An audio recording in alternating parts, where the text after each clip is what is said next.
What's going on, guys? Back with another Wizards video. Now, for the last two Wizards games, I haven't been home, but I've watched the games. And maybe I need to leave a little bit more, because when I'm not home, the Wizards seem to want to win games. They hit their second two-game win streak of the season. They beat the Boston Celtics on Sunday at a 1 o'clock game. That game was kind of shocking to a lot of people. Celtics looked like they didn't come ready to play. They didn't look prepared. I don't know. Maybe they took the Wizards as an easy win. But, I mean, they was pretty much down and out from the start in that game. They didn't have a shot. The Wizards changed the lineup for that game. They ran Russell Westbrook, Bradley Beal, Garrison Matthews, Rui Hachimura, and Maurice Wagner. So it was some guys, Garrison Matthews, who people have been asking to get more playing time, and Mo Wagner, who a lot of people was asking to start. You know, a lot of fans wanted him to start, and he finally got the opportunity. And the lineup looked good. The defense looked good. They played well. And the next day, you had John Wall's return to DC against the Houston Rockets. Russell Westbrook wound up playing his first back-to-back of the season. And, you know, people can say, oh, he feels good, etc. Oh, he wants all the coaching staff and whatnot. But everybody knows it's because, you know, you want to go against the guy that you got traded for, etc. You know, that they traded for the Wizards, traded for you. So we all knew he kind of was going to play. You didn't really want to be the guy to miss that game. So he played in his first back-to-back of the season. I mean, it was, energy-wise, it wasn't really, you know, what you would expect in a franchise guy return home. But that's obvious because of no fans. That's like if Russell Westbrook went back to OKC for the first time and no fans were there. Or freaking LeBron went to Cleveland for the first time and no fans were there. You know, it's just a complete different energy. It's not the same. No fans there. You don't hear no boos. You don't hear no cheers. You don't hear nothing. You know, you just hear, you know, the announcer. You know what I mean? It's completely different. Next season will be different. Fans will be back. You'll hear the cheers, etc. You know, it'll be a little bit more emotional for him because, you know, not only did you just play for the team, you play for the fans in the city, etc. And, you know, it's just different when you don't hear nothing. When you come to the arena, you don't hear nothing. You know, you see the familiar faces, but you don't hear no love. So I expect it to be different next season for John. But as far as the game, the Rockets were beat up. They were missing a lot of starters. So, and just a lot of guys in general. So, you kind of went to this game thinking the Wizards should win this game, but there's no guarantees with the Wizards. But they pulled it out. They had the same starting lineup: Westbrook, Beal, Matthews, Hachimura, and Wagner. It was a lot of fouling in this game. A lot of fouling, which kind of led to the high scoring on both sides, which kind of led to the high scoring, with the Wizards winning 131-119. In that first half, the Wizards had a lot of trouble guarding John Wall. He was hot. He was had like 20 points, 6 for 10 from the field. He was getting whatever he wanted. He was getting guys open.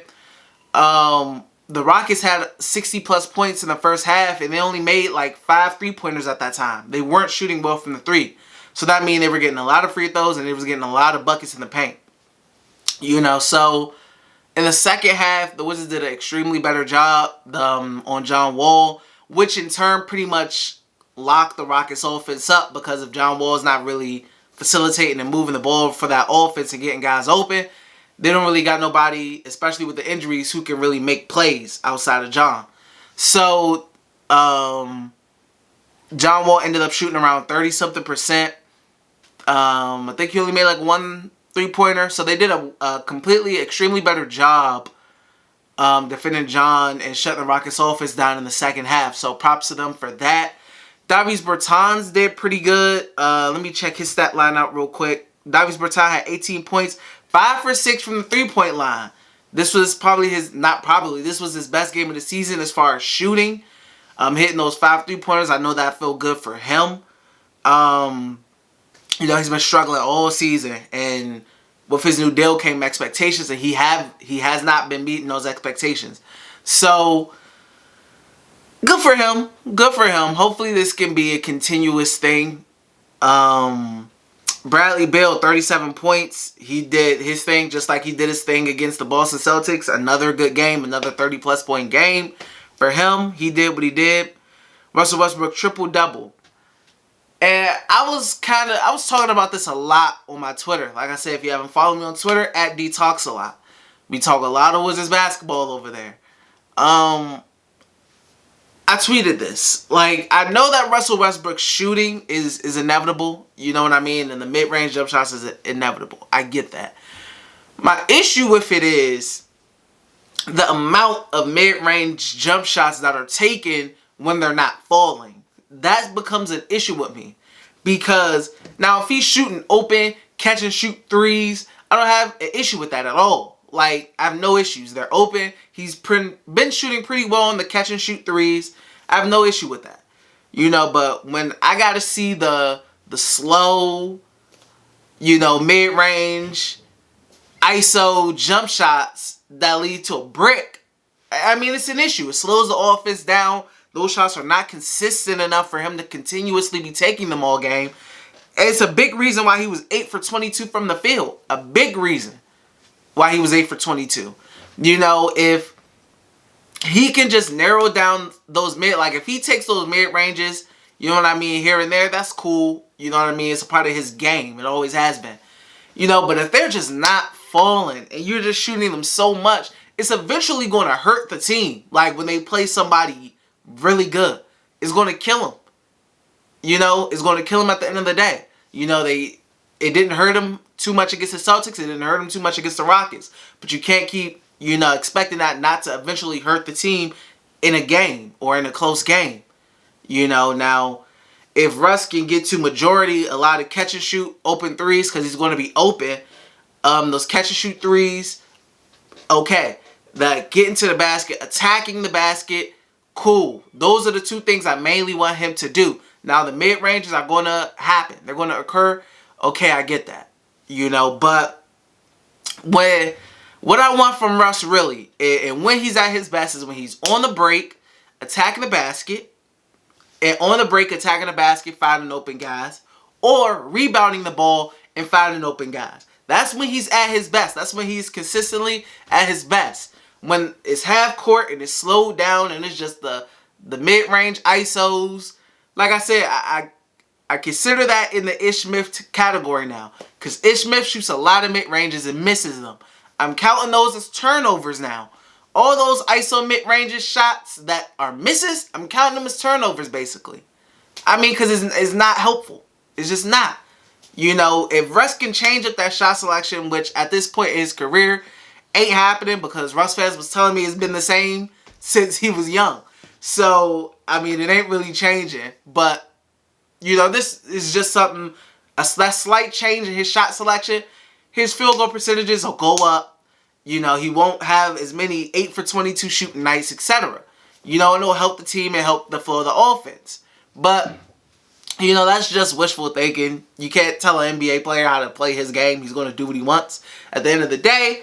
So, I mean, that's just was my thoughts on that and the Russ situation. But, I mean, still 15 assists, 13 rebounds.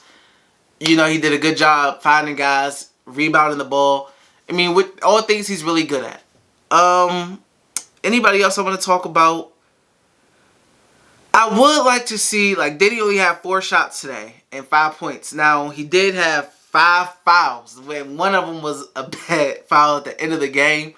You know, I still would like to see Denny get, you know, some more looks. Now, people have been telling me that they feel like they like Denny off the bench and whatnot. Personally, I still like him as a starter. I think he's one of the team's better defenders, you know, especially guarding those guards, better than, you know, Garrison Matthews would be. And not to slight Garrison, because Garrison has been playing his butt off. He's been hustling on the defensive end, you know, which is all you can really ask for.